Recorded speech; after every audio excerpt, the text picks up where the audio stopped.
honestly, this guy has zero respect for anything.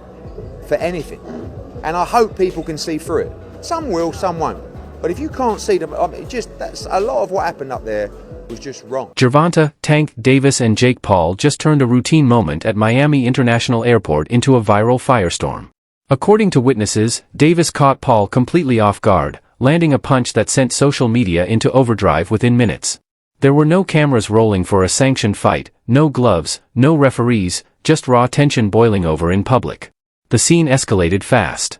Travelers stopped in their tracks, security rushed toward the chaos, and nearly every bystander had a phone out recording as two of boxing's most talked about figures nearly turned the terminal into a makeshift arena.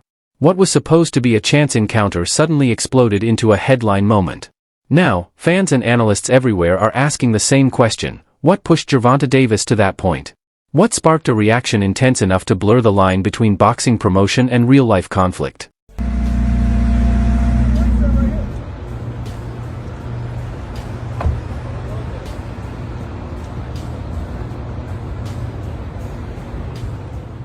Was this clash a surprise? Not exactly. The truth is, this feud has been simmering for months, long before fists ever flew at that airport.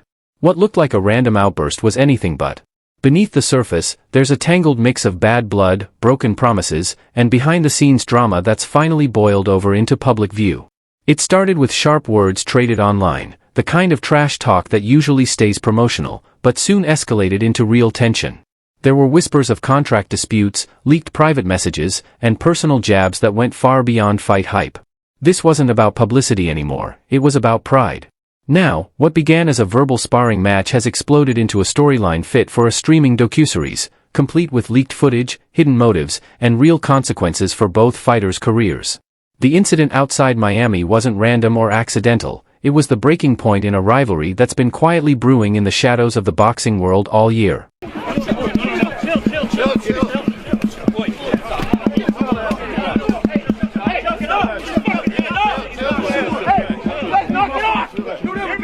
This time, Jake Paul picked a fight with the wrong man. Gervonta, Tank Davis isn't one of those easy targets built for online theatrics or clickbait callouts. He's not part of the show, he's a product of the streets, of real battles both inside and outside the ring. Davis doesn't play into gimmicks or viral antics. He's not chasing attention, he's defending a reputation forged through years of grit, sacrifice, and survival. Every punch he's thrown comes from experience, not performance. So when Jake tried to provoke him the way he's done with others, it hit differently. Davis isn't in this for headlines or hashtags. He's built from something tougher, a fighter molded by pressure, not publicity, and Jake Paul just learned that the hard way. The car was like right there, and then all of a sudden I'm getting jumped, and I was like, I'm out. You just dipped, right? Yeah, and I made the right decision. If I would have stayed there, there would have been a video of me getting my ass beat online. Like, they would have just started stomping on me and Don't try to be tough. Like, stay alive and be safe. When Jake Paul took aim at Gervonta, Tank Davis's legal issues, mocking him as a walking headline, it crossed a line that most fighters know not to touch. What Jake saw as trash talk, Tank took as a personal attack. It wasn't just another jab for the cameras, it was a shot at his character, his past, and the struggles he's been trying to move beyond. For Davis, those comments weren't about hype or promotion, they were a reminder of the battles he's already fought outside the ring.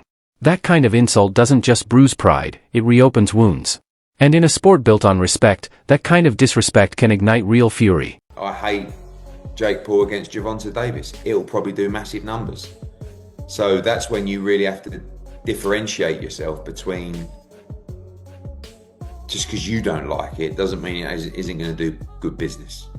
However you want to be involved with it is another kettle of fish. I don't want to be involved with it, but I do respect the fact that it's going to do big numbers. It's just not boxing. And I don't think we should promote it as boxing.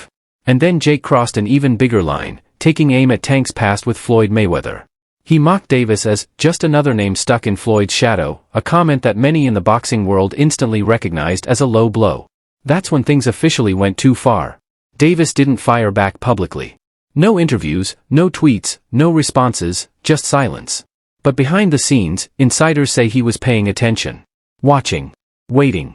Letting every word build pressure. Fast forward to Miami International Airport.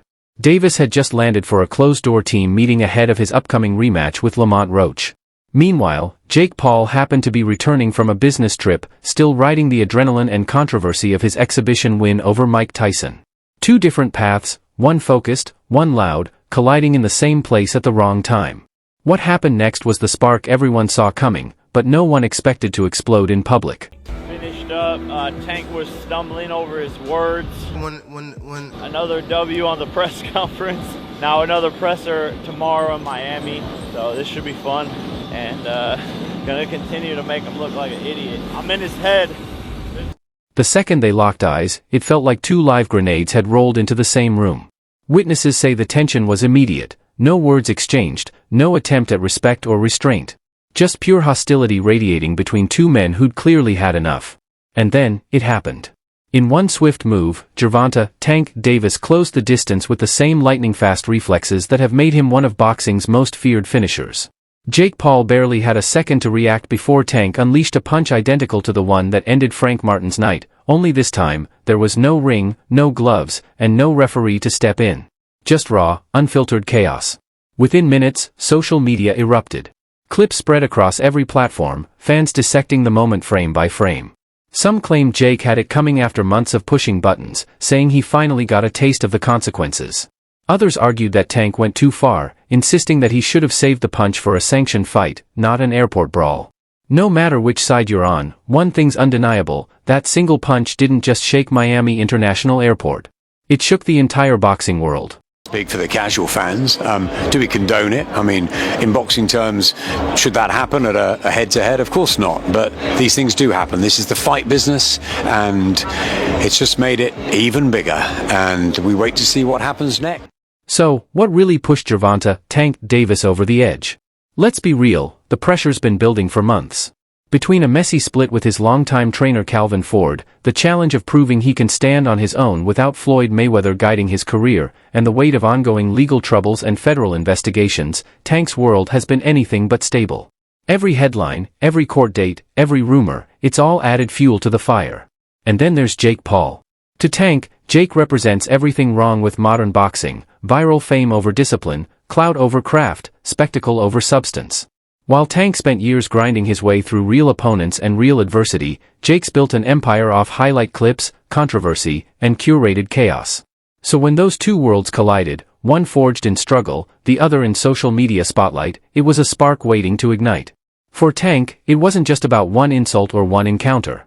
It was the breaking point after months of stress, frustration, and watching someone profit from the sport he had to survive to master. I'm not surprised. Does that cross the lane, do you think? Yeah, it does. Listen, the presser was good. It was a great presser, back and forth, poking each other, but not too far.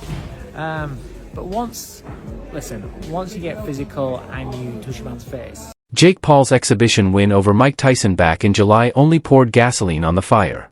To most fans, it was entertainment, a nostalgic spectacle.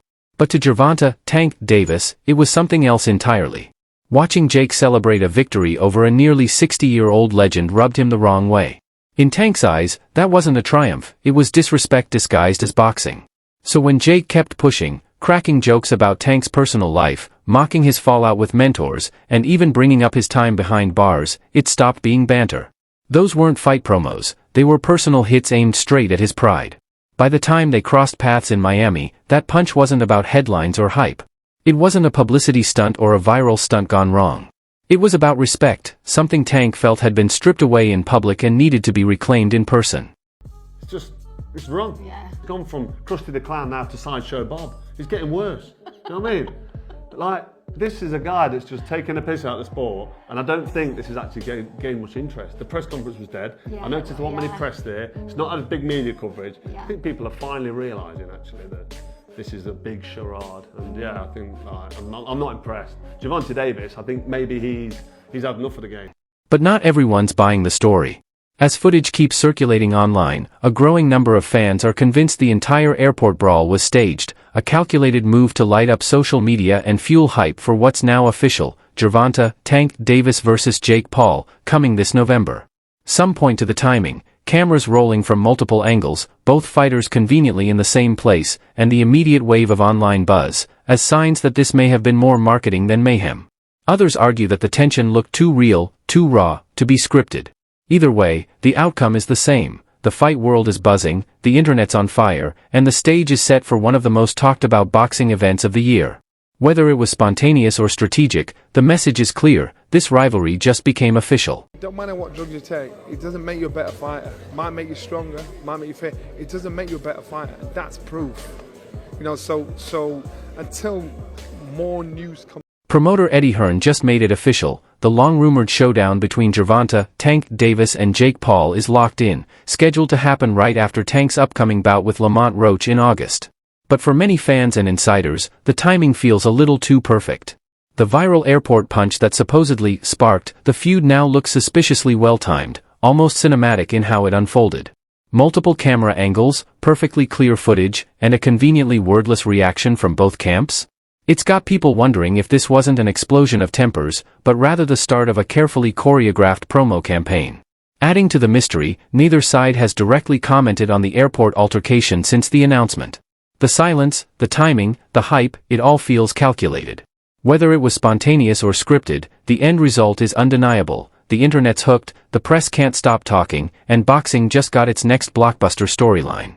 Tank's got we haven't really legitimate seen power. Yes, isn't he? We haven't really seen Jake Paul take a proper. No, I mean, shot. listen, he'll have a lot of smoke blown up his backside by his coaching team and people like that. But when he gets hit for real with 10 ounce, well, I'm told there's 16 ounce gloves now. It's like an exhibition.